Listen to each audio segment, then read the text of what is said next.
Mexico's vape market didn't disappear when the government cracked down. It just changed hands. And according to investigators, shop owners, and researchers, the winners have increasingly been organized crime. What used to be a booming, semi-open industry is now described as a fast-growing underground trade, where intimidation, extortion, and control of supply chains are becoming part of daily business. The turning point was a series of escalating restrictions that culminated in an absolute commercial ban that pushed sales further into the shadows. Mexico had already moved against vapes through earlier measures, but by late 2025 and into mid-January 2026, new legal changes and tougher enforcement risk made open storefront sales far more dangerous, even as demand stayed high.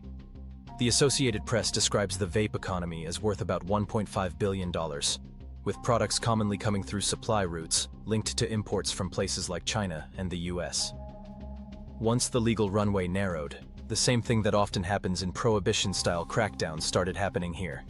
The market didn't vanish, it fragmented, and the most violent and organized players were positioned to take over distribution and tax everyone else. In the AP report, one of the clearest examples of that takeover comes from a vape business in northern Mexico that was confronted by cartel-linked men. The owners say employees were abducted and blindfolded so the criminals could force contact with management. Then the message came through. The store was being seized, and the business would only be allowed to sell online outside the state. The owner's takeaway was blunt: this wasn't a negotiation, it was an order. Researchers and watchdog groups cited in the reporting warn that criminal groups have found vapes to be an attractive lane. It's profitable, demand is steady, and compared to narcotics trafficking, it can look lower risk while still delivering huge margins. A Mexican NGO report referenced by AP points to groups like the Jalisco New Generation Cartel being linked to businesses repackaging vapes, while other organizations including the Sinaloa Cartel and smaller crews in Mexico City and Acapulco are described as operating in the black market. And once organized crime treats a product like territory, the playbook looks familiar.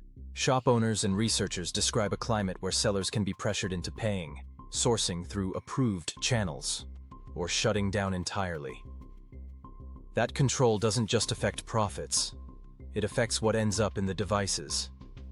Because an illegal supply chain isn't built for quality control, it's built for speed, volume, and money. That's where the public health argument collides with the public safety reality. Mexico's crackdown is framed around protecting young people, but critics argue the opposite could happen. Black market sellers don't card customers, don't follow labeling rules, and don't care about age restrictions. In a regulated system, authorities can track manufacturers and enforce standards. In an outlaw market, enforcement often becomes whack-a-mole, while the most aggressive groups consolidate the trade. There's also a street-level consequence the AP reporting highlights. Vague or broad enforcement can create opportunities for corruption and shakedowns, especially when products are easy to conceal and laws are complex.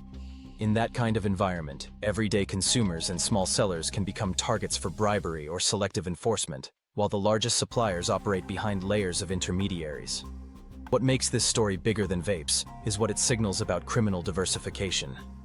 When a legal market is suddenly forced underground, organized crime doesn't need to invent demand, it just needs to capture it.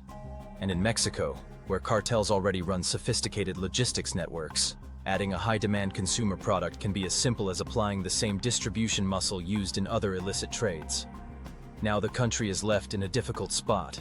Double down on enforcement and risk growing a cartel-controlled marketplace even more, or rethink regulation to pull the trade back into daylight with licensing, standards, and real oversight.